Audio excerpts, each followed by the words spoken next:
Pernah nggak kalian lihat remaja pacaran?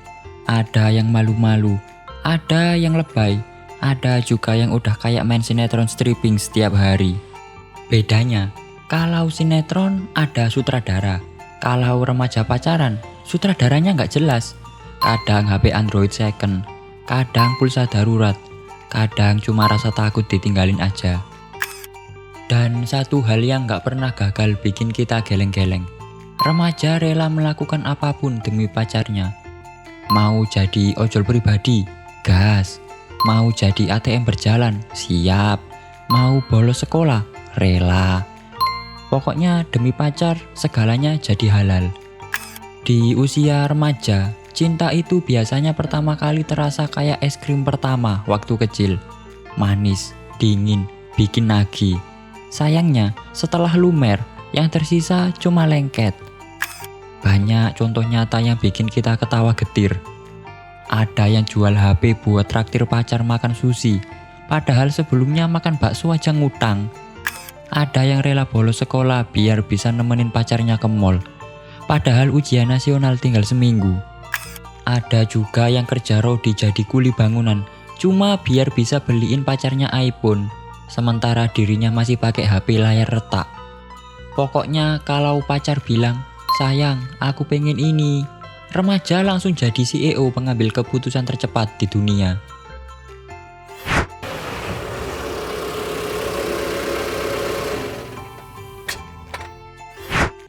Pertanyaannya sederhana, tapi bikin penasaran. Kok bisa manusia yang baru juga belajar rumus aljabar udah kayak rela gadaikan dunia demi pacar? Pertama, ada budaya pop. Dari kecil kita dicekokin cerita bahwa cinta itu segalanya. Dari sinetron pagi yang tokohnya rela ditampar 32 kali demi setia, sampai FTV sore yang kalau nggak berantem di dalam kelas nggak bakal jadian. Jadi sejak dini anak muda udah dicetak buat percaya bahwa cinta sejati sama dengan pengorbanan tanpa logika. Padahal nggak ada yang bilang kalau pengorbanannya itu harus sampai titik darah penghabisan, alias pengorbanan sampai tolol. Nggak ada yang pernah bilang seperti itu. Kedua, media sosial. Buka Instagram atau TikTok, isinya couple goals semua.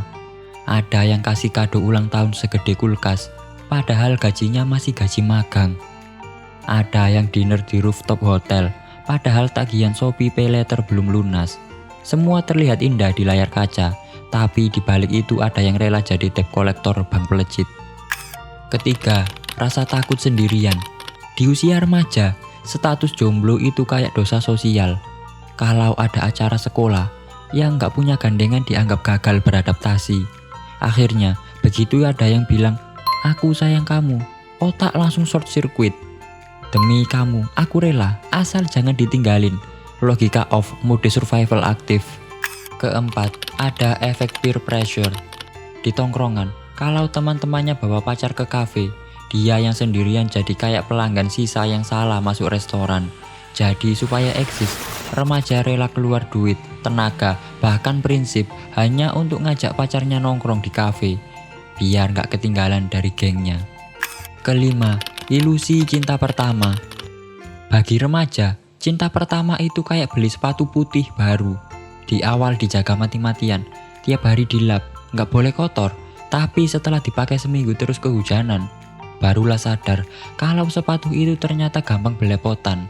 Sama halnya dengan cinta, awalnya dikira akan abadi, ternyata cuma bikin lecet hati. Dan terakhir, ada faktor yang jarang disebut, yaitu kurangnya pendidikan emosional.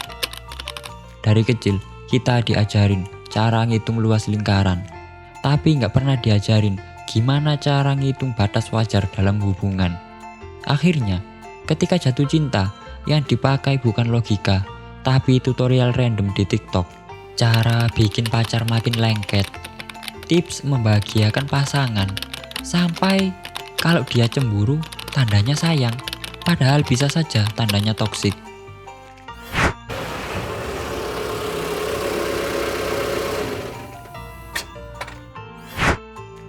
Banyak remaja yang rela berkorban total demi pacarnya. Sampai lupa kalau mereka sebenarnya masih pegang status siswa. Nilai pelajaran jadi korban pertama. Lembaran soal ulangan sering kosong, tapi lembar chat WhatsApp penuh sama kalimat "Udah makan belum?" yang diulang-ulang kayak mantra. PR matematika dicuekin, tapi bikin puisi cinta bisa semalaman. Ironis, otak yang semestinya dipakai untuk menghitung rumus fisika malah dipakai menghitung sudah berapa kali pacarnya ngetik I love you di WhatsApp. Uang jajan pun lenyap, entah kemana. Dompet tipis, tapi tanggung jawab makin tebal. Niat awalnya mau nabung buat beli buku atau keperluan sekolah, tapi ujung-ujungnya habis buat traktir makan pacarnya. Sialnya, traktiran itu sering jadi cerita heroik buat si bucin. Padahal di sisi lain, dia sendiri pulang ke rumah, cuma bisa makan mie instan. Bucin juga bikin dunia sosial menyempit. Teman-teman yang biasanya jadi tempat berbagi tawa dan curhat, sekarang tergeser posisinya oleh satu orang. Nongkrong bareng teman dianggap nggak penting, karena lebih mulia tugas nemenin pacarnya untuk jalan-jalan. Akhirnya, yang tadinya punya lingkaran pertemanan luas, berubah jadi orbit kecil yang cuma muter di sekitar pasangan. Masalahnya, cinta di usia sekolah itu rapuh. Salah paham sedikit, nangisnya bisa berhari-hari. Dikit-dikit baper, dikit-dikit takut ditinggal. Hati jadi gampang retak, padahal usia masih panjang. Kalau ujian gagal masih bisa remedial, tapi kalau ditinggal pacar, ya nggak ada remedial. Yang ada cuma playlist lagu mahal ini, dan update status panjang di Instagram. Lebih parah lagi, kebiasaan begadang demi video call sering bikin pelajaran di kelas jadi korban. Mata merah, kepala ngantuk, otak blank. Tapi demi apa? Demi ngeliatin pacar yang kadang malah ketiduran duluan. Besoknya, pas guru jelasin materi, yang terdengar cuma suara kipas angin. Masa depan ikut dikorbankan, hanya demi menjaga status hubungan yang belum tentu bertahan sampai ujian akhir. Pada akhirnya, bucin di masa sekolah sering bikin remaja lupa prioritas. Mereka lupa, rapor merah itu bisa jadi aib seumur hidup. Sementara pacar SMA, paling banter cuma jadi bahan gosip reuni. Cinta itu memang indah, tapi kalau sampai bikin sekolah berantakan, dompet kering, dan kepala pening, itu namanya bukan cinta, tapi jebakan. Karena kalau dipikir-pikir, pacar bisa putus kapan saja, tapi catatan nilai, surat peringatan dari guru, dan hasil ujian yang jeblok, itu abadi, tersimpan rapi di arsip sekolah. Dan percayalah, yang bakal lebih lama membekas bukanlah kenangan jalan bareng di kantin, tapi rasa nyesel karena masa depan keburu dipertaruhkan buat cinta yang cuma seumur jagung.